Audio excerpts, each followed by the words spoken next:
radio, talk shows, and TV, you hear one thing again and again. How the USA stands for freedom, and how we come to the aid of a friend. Well, who are these ones we call? Richie Havens, Lives in the Balance, here on Democracy Now!, democracynow.org, The War and Peace Report. I'm Amy Goodman. We're broadcasting on over 700 stations on Pacific and NPR and low-power FM and college and community stations, on public access TV and PBS TV stations, and both TV satellite networks, Dish Network Channel 9415, Free Speech TV, 9410, Link TV, DirecTV Channel 375, and we're video and audio podcasting at democracynow.org. Our headlines are also available in Spanish for any radio station to take in audio form and in transcript form on our website, democracynow.org. We turn now to Shenandoah Valley in Pennsylvania. Luis Ramirez was a 25-year-old Mexican immigrant who was beaten to death last week by a group of teenagers in Shenandoah, Pennsylvania. He was walking home last Monday night when 6 white high school students brutally beat him while yelling racial slurs. When one of the Ramirez friends tried to stop the beating, one of the teenagers said, "Tell your Mexican friends to get out of town or you'll be laying next to him." Despite eyewitness testimony, no charges have been filed as yet. Ramirez came to the United States 6 years ago. He was the father of 2 children. He was engaged to Crystal Dillman, who grew up in Shenandoah. We called the district attorney investigating the case, but he declined to join us on the program and said he had no comment. I'm joined right now by Arielle Garcia, a friend of the couple who was an eyewitness to the attack on Luis Ramirez. She's a high school senior in Shenandoah. We welcome you, Arielle, to Democracy Now! Hi, thank you. It's good to have you with us. How old are you? I'm 17. And what year are you in high school? I'm a senior. Can you tell us what happened, not this past Monday night, but the Monday before that? What happened to Luis Ramirez? Where were you? He was at our house all day that afternoon, and it was around maybe 11 o'clock. He asked us to take him uptown to drop him off, whatever. He was going to go home. So we leave him at the Vine Street Park, and we drive away, Victor and I. And about 2 minutes later, he called us and told us to come back, that people were beating him up. So we get back as fast as we could, and when we get there, he was, like, the fight was over, like the boys were walking away, but they were still screaming, like, racial slurs, like, go back to Mexico. And so Victor and I ran up to Luis, and we said, what happened? But he was so mad. He wasn't really talking to us, and those kids kept yelling stuff, and he went back, and the kids turned around, and the fight started again. So Victor, my husband, tried to like stop the fight. He tried to get the kids off of Luis, but kids were trying to fight my husband. So my husband got the kids off of him, and we couldn't stop the fight between Luis and but next thing we know, Luis was on the floor. And so me and Victor, we ran up to his side, and we were at his side. We're trying to wake him up, and the kids are still, like, kicking him. And somebody, I don't know who, but they kicked him, like, in the left side of his head so hard that that's what killed him. Now, where were you and your husband exactly as this part of the fight took place? We were right by him on the floor. We were, like, kneeling by his side trying to wake him up when they kicked him. Did you know his attackers? Yeah, they're in my class. How many were there? 6 or 7.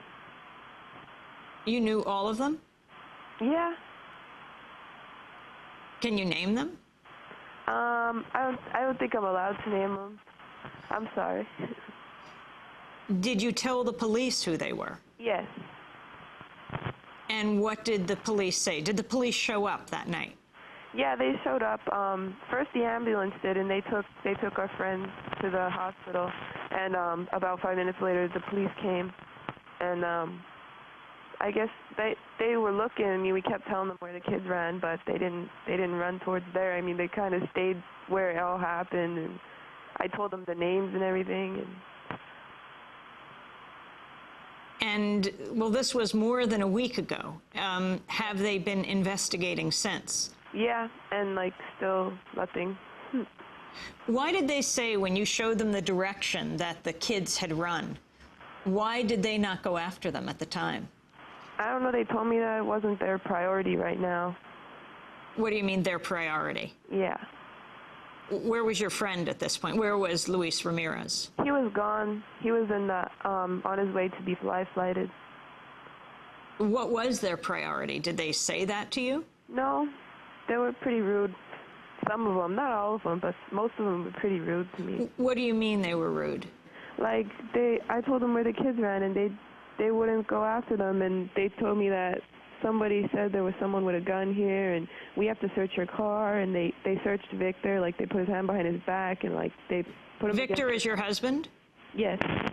The boys ran off. Was it all boys? Yeah. Were they white? Were they Mexican? Yeah. Were they? They were all white. All white. And you know them all? Uh-huh.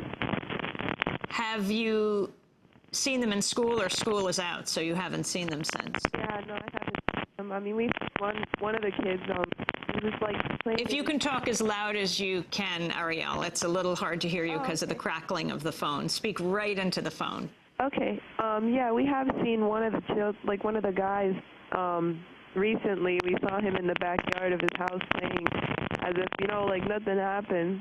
That kind of frustrates us because our friend's dead, and these kids are, like, living life. It just frustrates me that they can live without feeling guilty or anything.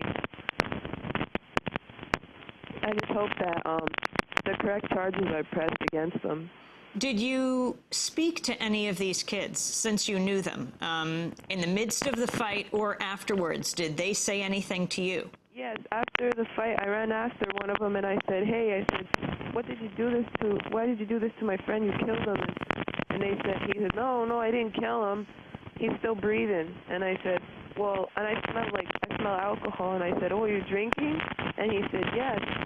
And he said, "Don't say our names. I'm out of here." And he ran. He said, "Don't say our names." He said, yeah, he said that. Do you know why they attacked Luis? Do I know? No, I mean, Victor and I weren't there when it all started. But like I said, when we got there, it was all racial, everything. What do you mean it was racial? They were screaming racial, like, "Get out of here, Mexican," or whatever, "Go back to where you came from." I mean, they were saying bad stuff that I can't say over the phone. We're showing pictures right now for our radio listeners. You can go on our website at democracynow.org to see pictures of Crystal, Luis Ramirez's fiancée, and pictures of Luis as well and their children.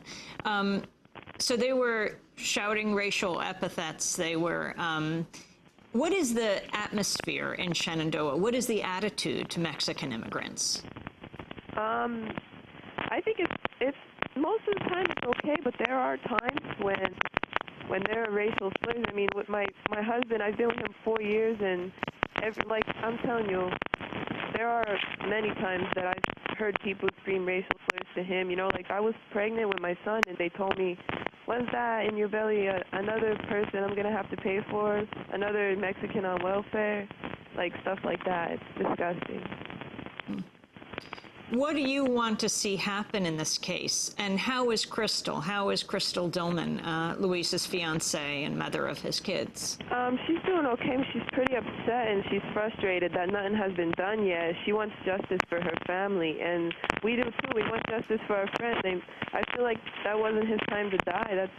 I feel like those kids should be treated as adults in this case. They should be treated as adults that committed a homicide. I don't understand what's being put off here. Luis's body has been sent back to Mexico? Yes. To his family? Yes.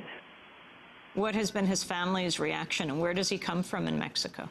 I don't know the town. I don't know. It begins with a G, but his body was sent back to his mother, and when she found out, she was hysterical. I mean, Crystal told me that she was screaming on the phone, and she didn't know, she didn't understand, and she didn't want to believe it. And he's arriving there today, actually. He'll be in Mexico City, and they will be sending him back to where his home city was.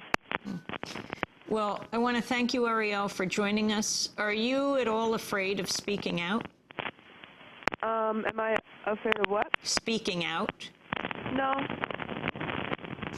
Well, thank you for joining us. We'll continue to investigate and follow this case. Arielle Garcia is a friend of Luis Ramirez.